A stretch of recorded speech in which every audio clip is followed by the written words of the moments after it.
Менің мақсатым, арманым балам емделіп, аяққа тұрып, өз жүріп, өз тұрып, жүріп, сөйлеп, өзінің бұрынғы қалпына келсе де арманым осы. Бар арманым осы. Бірақ осындай жағдайға жеткізген жауыздарға айтарым. Аллаға тапсырдым. Алла жазаларын берсін. Менің балам басындағы, солардың балаларының басына берсін. Өздеріне берсін демеймін, өздеріне берсе түсінбейді. Балаларына берсін. Балаларына сол кезде ғана жандарына батады деп ойлаймын. Мен осындай жағдайға түсірдім. Маған өте ауыр. Бар арманым осы. Балам емделіп шықса, өзінің бұрынғы қалпына келсе деймін. Сондай бір бауырмал бала еді. Жанашыр. Көп адамға көмектеседі. Ақшалайды. Білмеймін кімге не істеп қойған, күні бәшайын басып кеткен. Қатты өкінішім сол. Текке жібердім армияға. Қазіргі ата-аналарға да айтарым, армияға балаларыңызды жібермеңіздер.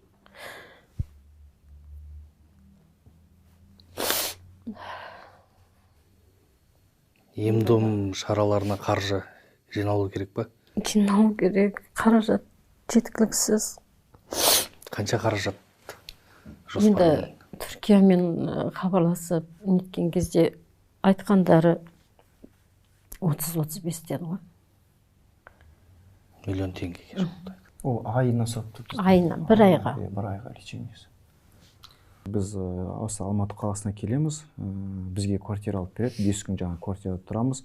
5 күннен кейін бізді басқа жерге адрес ауыстырып жібереді. Біз басында не жақтамыз, Арбат жақта тұрамыз. Сол жақта тұрамыз. Бізге тамақ әкеп береді жаңағы. Сөйтіп біз тамақтан отравление боламыз. Как раз тамақтың отравление болған кезде бізге жаңа тамақтар әкеледі. Біз тамақ жей бақсан кезде мен өзім отравить етілемін.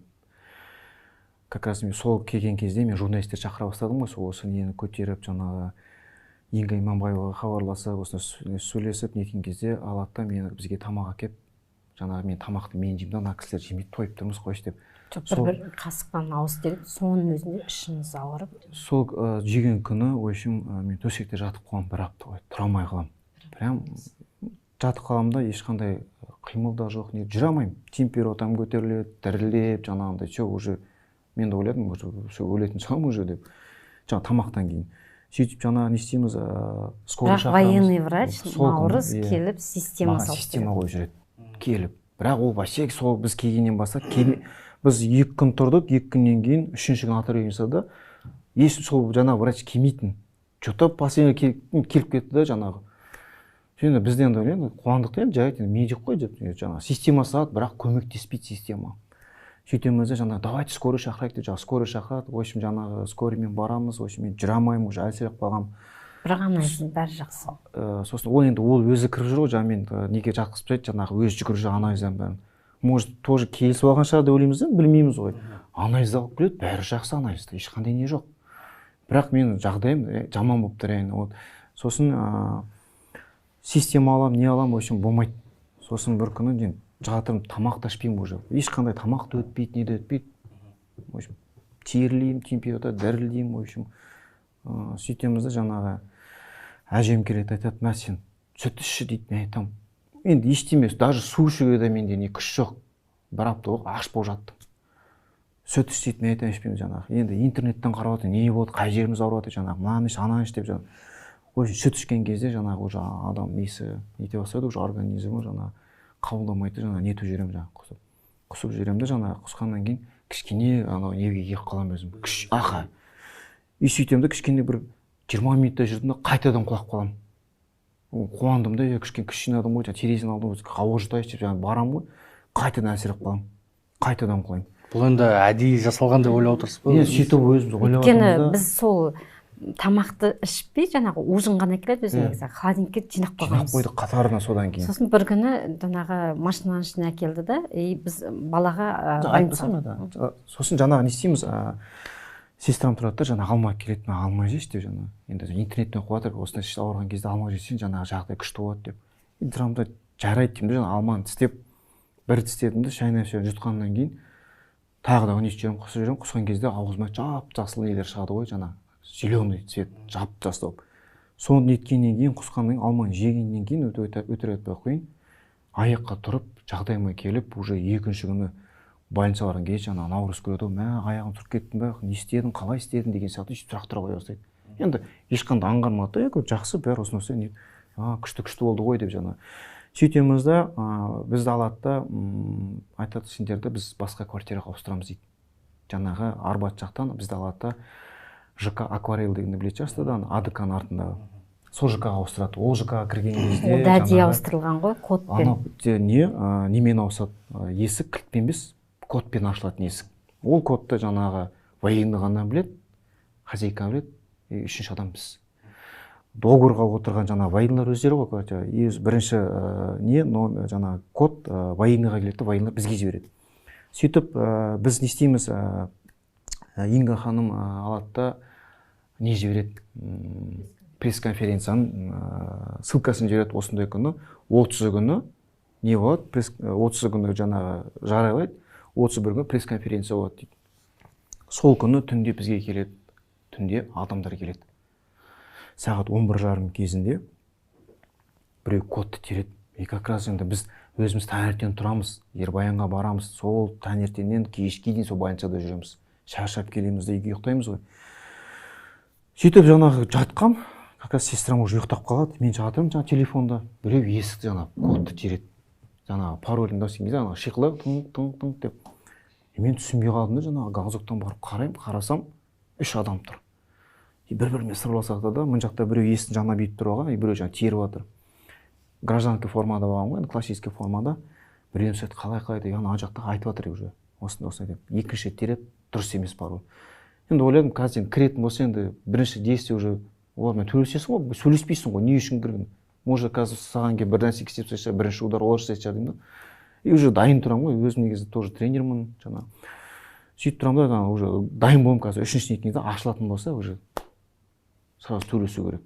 Енді один поле не воин дейді ғой, білмеймін ғой не істеп тастайтынын. Сөйтіп жаңағы дайын тұрған кезде, олар шеше тереген кезде, жаңағы сигнализация ойнай бастайды ғой есікте. Сразу қашады олар. Кім екенін білдіңіздер ме содан кейін? Соны кім екенін білген кезде білген жоқ, как раз сол же сестрам сұрадыңыз ба, енді 3 адам біледі дедіңіз ғой. Үй иесінен деген секілді. Сол квартираны неткен офицерден сұрадық. Сол келеді, мен келген айтамын, сен неге кешесің бізге адам жіберіп жатсың? Мен айтамын, мен қорықпаймын деймін да, мен сестрам кеше қорқып қалды деймін да. Я говорю, жарайды, мен может ұрып тастайды, может өлтіріп тастайды, жарайды деймін да. Судьба солай шығар деймін да. Неге сендер адамдар жібердіңдер деймін ғой? Жоқ, брат, жіберген жоқ. Мен айтамын, давай онда ертең барып біз камерадан қарайды. Подъездікі. Все хорошо, ертең камерадан алып берем, бүйтем, сөйтем деді да, в общем. Ешқандай камерада жоқ. Жаңағы алып бермейді записьті, звонимыз, осы запись. Ол запиське ананы бүйту керек, в общем, нелер проблема болып кетті. Сөйтеміз де жаңағы не істейміз, видео отқаннан кейін, сол жаңағы келген күн конференция болады, конференция күннен кейін 31 күні бізді алады квартирадан қуып шығады военлар. Военларды квартирадан қуып шығады. Баратын жеріміз жоқ. Сөйтеміз де жаңағы журналистерді шақыра бастаймыз. Ан жаққа шығамыз, мына жаққа шығамыз, біз осындай жағдай болады деп. Сосын жаңағы мамасы кімге звондайды? Жаңағы замполитке звондайды да, замполит бригады. Кім аты фамилиясы бар еді? Мұхаммедер Айтжан. Мұхаммедер Айтжан, жаңағы замполит бригады. Сол кісіге хабарласады. Сіз осындай жаңағы неге нетіп отыр? Бізде ешқандай қаражат жоқ. Біздер сіздерді нететіндей неміз жоқ. Квартираны босатыңыз, либо өздерін төлеңдер дейді. Ары қарай өздеріңіз деді, болды ғой. Иә. Содан кейін өзіміз алдық, өзіміз төлеп, жаңа қазірге дейін міне өзіміз Инга ханым түсті. Инга ханым деп түсінбей жатқан құрметті көрермендер, бұл бүгінгі сұхбаттың екінші бөлімінде арнайы осы Ербаянның ісіне қатысты сіздердің отбасыларыңыздың қорғаушы болып тұрған Инга ханыммен арнайы сұхбат жүргіземіз. Өзіңіз ескертіп айтқандай, қазір шет мемлекетте ұлыңыздың емдеуіне арнайы бір айға 35 миллион теңге есептелетін болса, қалың ел көрермендер өздеріңіз білетіндей қуанышты бөліссе еселенеді, қайғыны бөліссе сейіледі дейді.